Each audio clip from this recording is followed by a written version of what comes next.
El pasado martes fueron ratificados como miembros de la Junta Directiva de la Caja del Seguro Social Aniano Pinzón de la UGT, Madeleine Escribano de la CTRP y la profesora Melba Reyes de la CGTP. Con ella estoy, comentarista y compañera en KW Continente. Doña Melba, bienvenida y buenos días. Buenos días, Fernando, Virna, un placer saludarlo. Gracias, Fernando, por la entrevista. Sí, Fernando, si me permite, solamente debo aclarar porque he escuchado, tanto en KW Continente como acá en NEX, que yo repetía o como que era parte de la Junta Directiva. Yo nunca he sido parte de la Junta Directiva de la Caja del Seguro Social. Es ahora en el martes que nos llamaron para la ratificación de que uno esté allí en la Junta Directiva. Pero la comunidad nacional y el pueblo panameño debe tener claro que vamos a ver cómo se desenvuelve esto, pero estaremos fundamentalmente en función de los intereses de las y los trabajadores panameños, y para que las cosas, bueno, nuestro grano de arena allí sería que la situación de la caja se lleve de la manera más transparente y de la mejor forma posible que debe de darse en una institución que es del pueblo panameño, Fernando. Profesora, Gracias por esto. hay algo que estuvimos hablando con Francisco Bustamante, hemos hablado con el propio director de Inomón, con el propio director saliente, el doctor Enrique Lao Cortés, y todos llegan a la conclusión de que la Junta Directiva de la Caja, pues, su función casi es de tribunal laboral de última instancia. El 85%, dijo don Francisco Bustamante, del tiempo de la Junta Directiva se basa en resolver problemas laborales internos. Es decir, y es muy poco lo que deja margen de maniobra para orientar, para tratar de brindar pues la visión en conjunto de trabajadores, empresarios, gobierno, maestros, y todos los que conforman la caja de hacia dónde debe ir esta institución. Es decir, ¿cuál es la visión de ustedes de este nuevo cargo? ¿Cuál es la visión de ustedes en un momento en el cual se está modificando la ley? ¿Y qué pasa si se decide, bueno, vamos a cambiar los actores, incluso de la Junta Directiva, y hacerlo más representativos de la sociedad panameña? Todo cabe dentro de lo posible. Sí, así es, Fernando. Yo creo que más que estar resolviendo algunas, que eso compete a otra dirección, diríamos, debe estar en lo que las funciones le indican a la Junta Directiva, que velar por el funcionamiento de la caja en el marco de los servicios que presta la caja, por un lado, pero también en garantizar que se den los procedimientos debidos para la adquisición de los medicamentos y de las atenciones que debe de darse en la Caja del Seguro Social. Yo creo que esa es una de las funciones prioritarias que debe tener la Junta Directiva de la Caja del Seguro Social. Actualmente, entonces, en la última reunión que se sostuvo precisamente de las mesas que han sido instaladas las dos, se mencionó fuertemente el tema de la Junta Directiva. Esta Junta Directiva que asume este reto va con una gran responsabilidad porque tiene la lupa puesta sobre ustedes, sobre la función que deben desempeñar y lo que deben estar, como debe ser, controlando para darle esa fluidez y desempeño a la institución que en estos momentos se mantiene bastante crítica. Pero incluso se hablaba de la posibilidad a los directivos, en caso de que no cumplan con su deber, sancionarse judicialmente. ¿Qué debe hacer hoy por hoy? ¿Qué se debe plantear para que la percepción o realidad que se tienen de la función que hacen los miembros de la Junta Directiva no sea tan negativa? Así es. Mire, ahora a la Junta Directiva que entra también le compete, bueno, la modificación de la ley, que hay que implementar la modificación de la ley. Yo creo que a niveles de la Junta Directiva yo estoy de acuerdo. Si las cuestiones no se hacen bien, pues hay que llamar. Yo en las mismas declaraciones que hacía o en la respuesta que le daba a los diputados, el día que estaba la certificación, yo decía, bueno, tenemos que denunciar, o sea, uno no puede estar en una junta directiva viendo, como dice el dicho, los toros pasar y no hacer nada. Si hay cuestiones que se hacen que no son correctas, el deber nuestro tiene que ser denunciar. Y tengan la plena seguridad, le decíamos a los diputados, que esa cosa la vemos y la vamos a denunciar, que se investigue lo que pase, lo que suceda dentro de la Caja del Seguro Social, porque es una responsabilidad realmente muy grande. Profesora, su calificación de esta mesa de trabajo de la Caja del Seguro Social. Mire, nosotros hemos planteado en lo de la Caja desde el inicio que fuera un diálogo y que ese diálogo tuviera algunas características importantes, como por ejemplo la metodología que se iba a usar, que se iba a aplicar durante la mesa del diálogo, que tuvieran los verdaderos actores de la Caja del Seguro Social en esa mesa.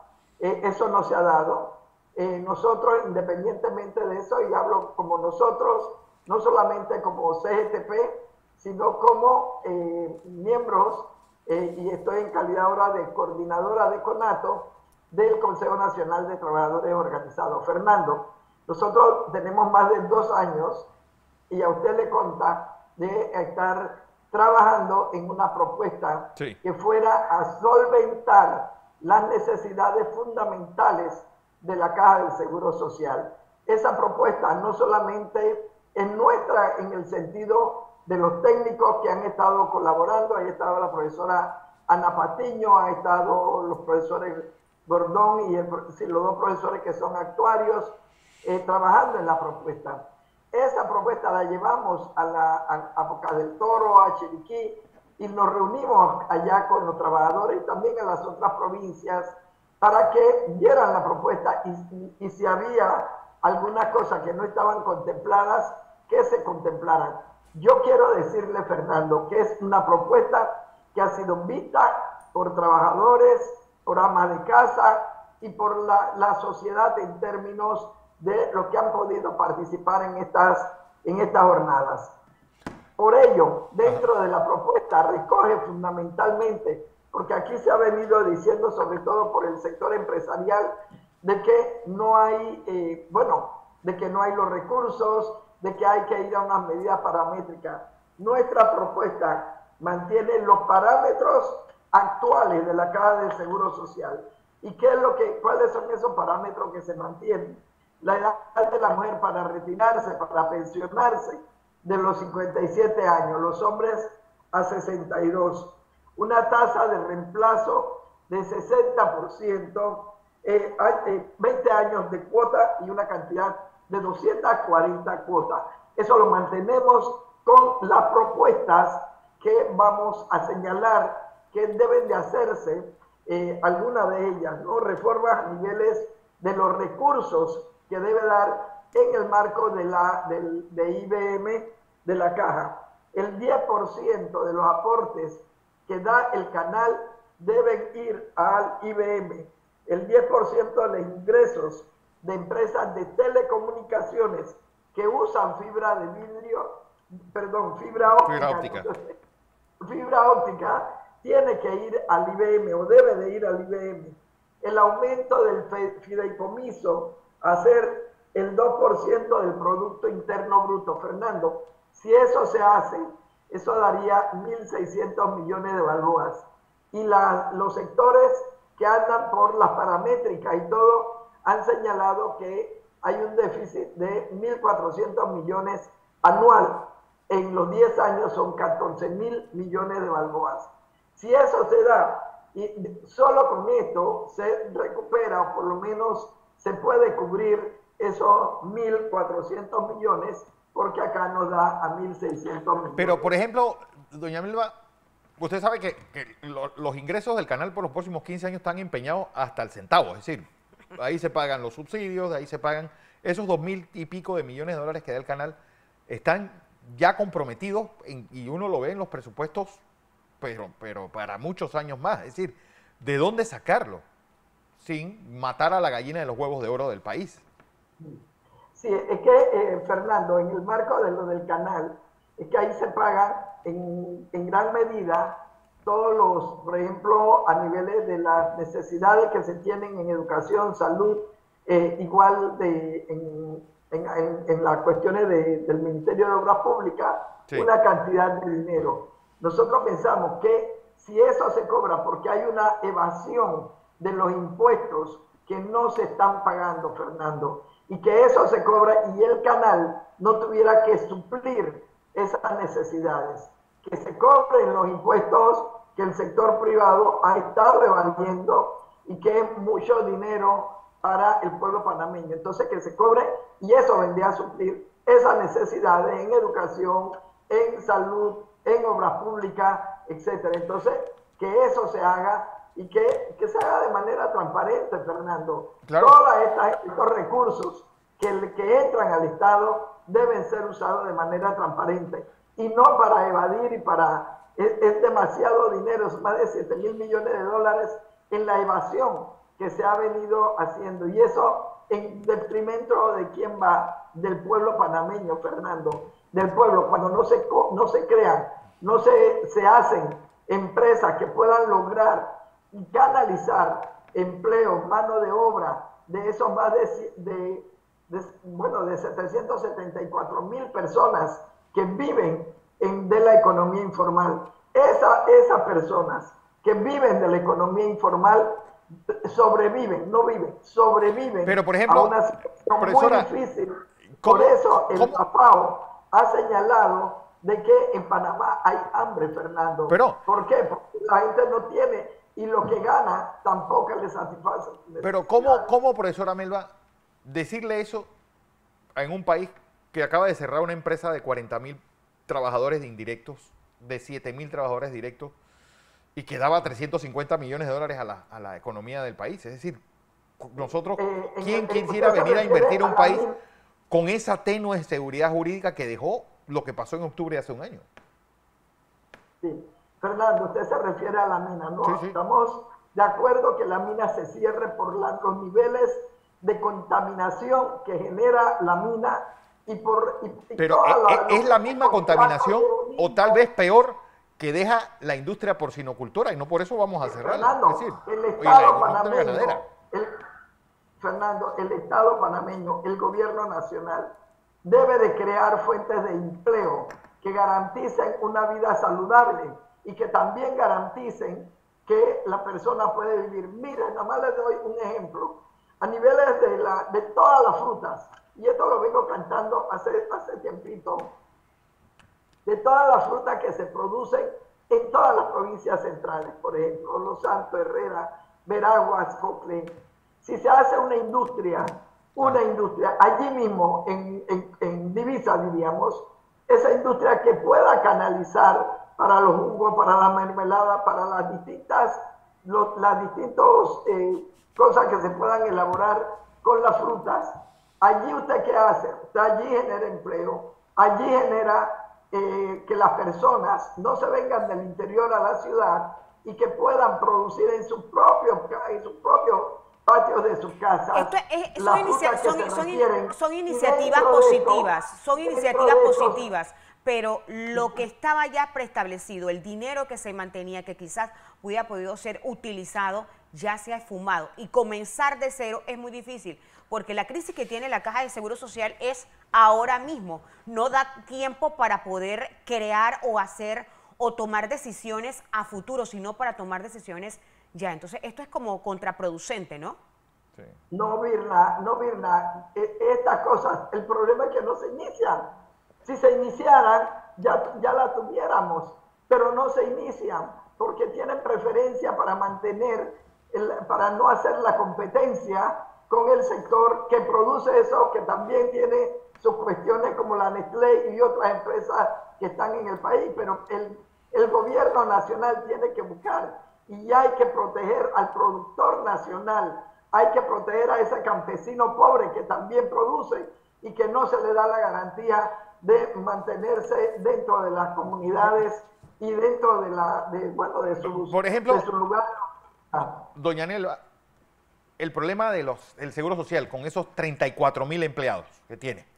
Bueno, la mayor parte de los cercanos a la administración del seguro dice, algunos te dicen que sobra la mitad, otros dicen no, sobran 10.000. Es decir, tenemos un estado de 259.000 empleados públicos. Es decir, desgraciadamente ya esta vaca no da más leche. ¿Y qué hacer con eso? Yo creo que en ese caso, lo de la Caja del Seguro Social, como en todos los otros casos, hay que hacer una revisión. Yo sí creo que hay que hacer una revisión, Fernando, y tener el personal que realmente se necesita, claro, dentro de la institución. Eso es así. Es allí y es en todos los sitios que hay. Lo que no puede ser, Fernando, es que después de la pandemia ha habido una serie de empresas que hicieron recorte de trabajadores y que, por ejemplo, donde habían 5 trabajadores, dejaron 3. Y esos otros 2 trabajadores... Es que doña Nelva, la tormenta que fueron julio del 22 y sobre todo octubre del 23 sobre la empresa privada fue devastadora. Es decir, y veníamos de una pandemia que Panamá tuvo la mayor parte el encierro más largo de todo el mundo. Uno de los encierros más largos fue el panameño.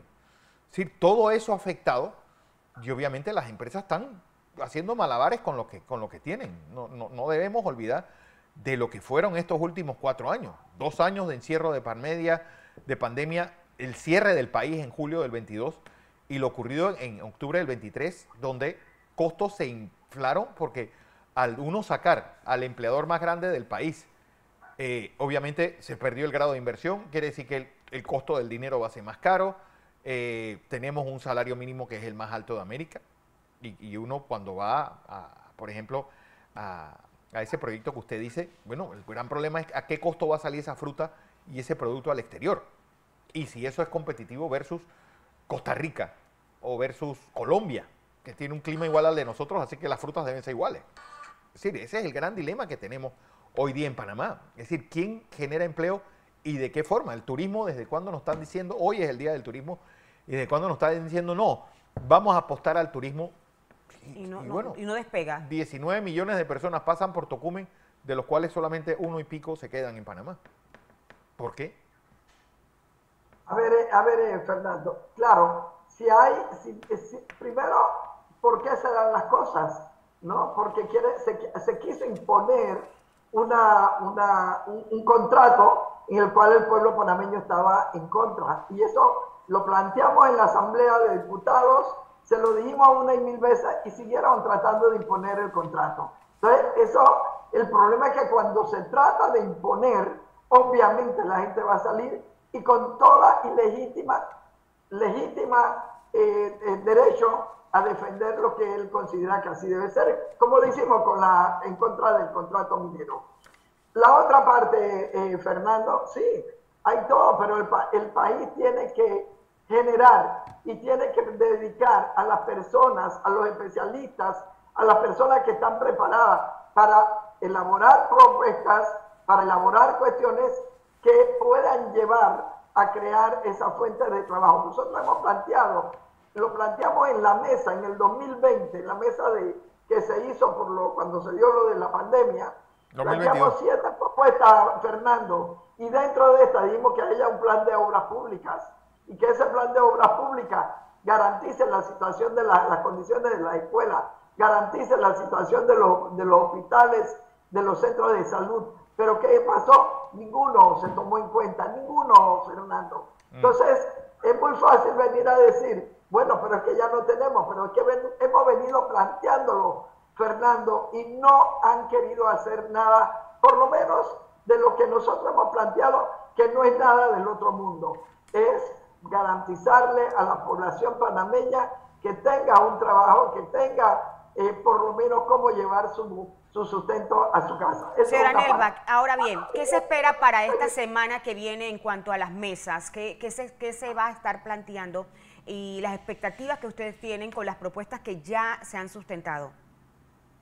Bueno, la expectativa que nosotros tenemos y que vamos a batallar con ella es que nuestra propuesta sea considerada por el presidente de la República y por los que tienen que ver realmente sobre el anteproyecto, sí, que se vaya a llevar a la Asamblea. ¿Nosotros qué estamos haciendo? Bueno, estamos yendo a las comunidades. El sábado mañana tenemos una reunión en Colón, igual en los distintos sitios, dando a conocer la propuesta, porque es muy importante que se conozca. También vamos a estar llevándola a los diputados para que conozcan nuestra propuesta, pero no solamente para que la conozcan, para que la discutamos y veamos lo factible que tiene la propuesta para el pueblo panameño.